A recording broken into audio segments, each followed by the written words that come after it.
வணக்கம் ஃப்ரெண்ட்ஸ். இப்போ என்ன செய்ய போகிறோம்னு பார்த்தீங்கன்னா பாவு கொழுக்கட்டை. பார்த்தீங்கன்னா இது ஏலக்காய் ஜீனி போட்டு அரைச்சி வச்சுருக்கேன். பூ மாதிரி பண்ணி வச்சுருக்கேன். இது அப்படியே போல் ஆட்டு வெல்லம் அரிசி மாவு பிசையணும். நீர் வச்சுருக்கேன். பாவு கொழுக்கட்டை செய்யறதுக்கு கொஞ்சமாக குக்கரில் வச்சுருக்கேன். அச்சு வச்சுருக்கேன். அச்சியில் உப்பு கொஞ்சோண்டு போட்டுக்கலாம். நம்ம ஒரு பிஞ்சு போட்டுக்கலாம். இவ்வளோ உண்டு இவ்வளோ போட்டுட்டு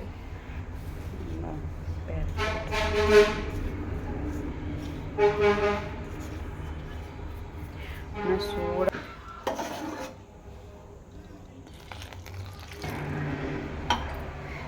நானே வீடியோ எடுத்து நானே இது பண்ணுறதுனால கையை கொஞ்சம் பிசைஞ்சிட்டு காட்டுறேன். பாருங்க பிசைஞ்சாச்சா. இப்போ அச்சியில் வச்சு தண்ணி காஞ்சிடுச்சு. தண்ணி நல்லா காஞ்சிடுச்சு. இப்போ புழிய வேண்டியதுதான். இது எப்படின்னா நம்ம புழிஞ்சிட்டோன்னா இது வந்து சேர்ந்து வராது. தனித்தனியாக வந்துடும். நமக்கு சாப்பிடும்போது இப்படி நீட்டாலாம் வராது. நூடுல்ஸ் மாதிரி இப்படி தான் தனித்தனியாக வரும். இது ஒன்றோட ஒன்று ஒட்டக்கூடாது. அதனால ஒரு சிட்டு புழிஞ்சதுக்கப்புறம் இது நல்லா வெந்து கொஞ்சம் ஒரு கேப் வரும். அதுக்கப்புறம் தான் அடுத்த ஈடை வந்து நம்ம புழியணும். அடுத்த சிட்டை புழியணும். ஒரு சின்ன கேப் இருக்கணும். கரண்டியும் உடனே போடக்கூடாது. இதெல்லாம் அதனால தான் நான் குக்கர் மாதிரி பாத்திரம் வச்சுருக்கேன். அடிக்கனமான பாத்திரம் என்கிட்ட இல்லை. கொஞ்சம் வெயிட்டான பாத்திரம்.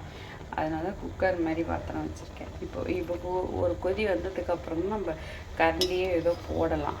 இல்லைன்னா அப்படியே அடியில் போய் உட்காந்துரும். இந்த பாருங்கள் இதுக்கே போய் சேர்த்து பாருங்கள். ஒரு கொதி வரணும். இதுமாரி சேர்ந்தாலும் நல்லாயிருக்கும். டேஸ்ட்டாக இருக்கும். நம்ம உருட்டியும் போடலாம். உருட்டி போட்டு தான் வைப்பாங்க. இப்போ எங்கள் பாட்டிலாம் இதுமாரி புழிஞ்சு விட்டுட்டு மீதி மாவெல்லாம் பாதி மாவை உருட்டி போடுவாங்க. பாதி மாவை புழிஞ்சிடுவாங்க. ஏலக்காய் வெல்லம் தேங்காய் பூ கொஞ்சோண்டு போட்டிருக்கேன். கொஞ்சமாக தேங்காய் பூ போட்டிருக்கேன். நல்லா எடுத்து போட போகிறேன். மீதி தேங்காய் பூ கொஞ்சம் பாலாக எடுத்து